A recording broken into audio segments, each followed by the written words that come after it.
Do you still build Thunderbelt for Sun?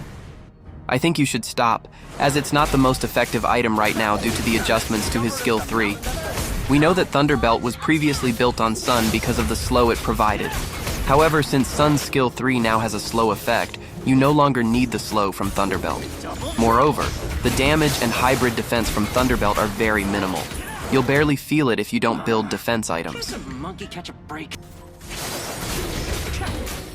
Also, the cooldown of his skill 3 was increased from 4 seconds, which perfectly matched the cooldown of Thunderbelt, to 6 seconds. This means it's now harder to get stacks from Thunderbelt.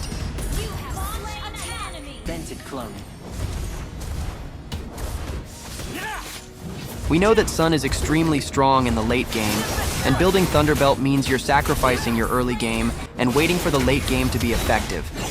You don't have to do that anymore because Sun is now stronger in the early game if you build damage items instead of Thunderbelt.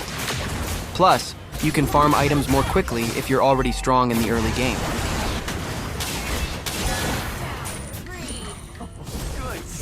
You don't need to give up your early game if you can already be strong from the start. Plus, when you build Thunderbelt, you always need to look for heroes to attack in order to stack up quickly.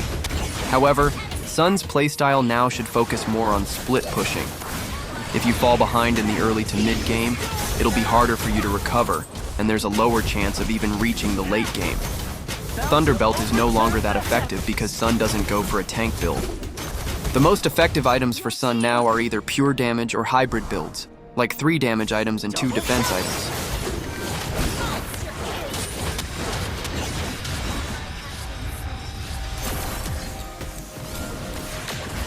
In the early game, Sun can already fight effectively because of the slow effects and additional damage from his skill 3.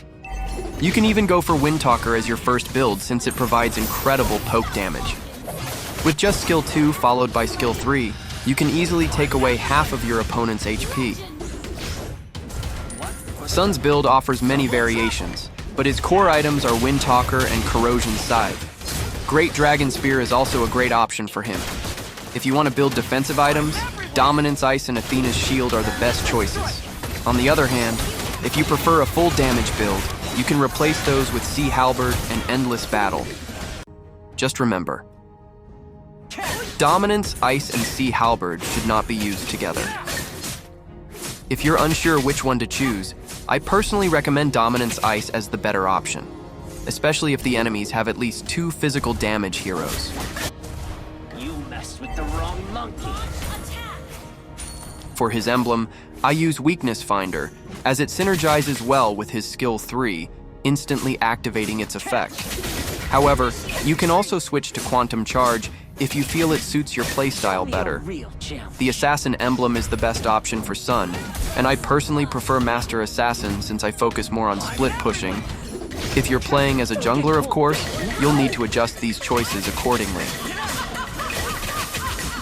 In this game, I was up against Zilong, who is incredibly strong in the early game. However, he was the one at a disadvantage. If I had built Thunderbelt, I'd definitely be at a loss. Normally, Thunderbelt is built first to quickly stack its passive, right? But Sun doesn't deal enough damage with that setup, unlike with this build. For me, the trade-offs just aren't worth it if you're still building Thunderbelt. Even the top 1 global Sun now goes for pure damage builds.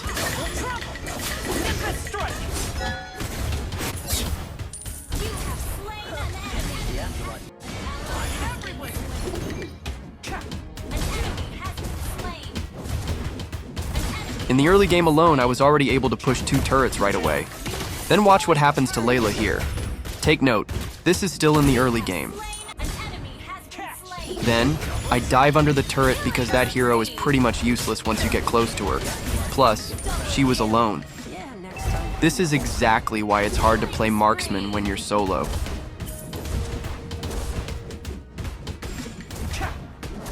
At 7 minutes into the game, I had already pushed the enemy's inhibitor turret. It was about to end by 8 minutes, but we ran out of minions.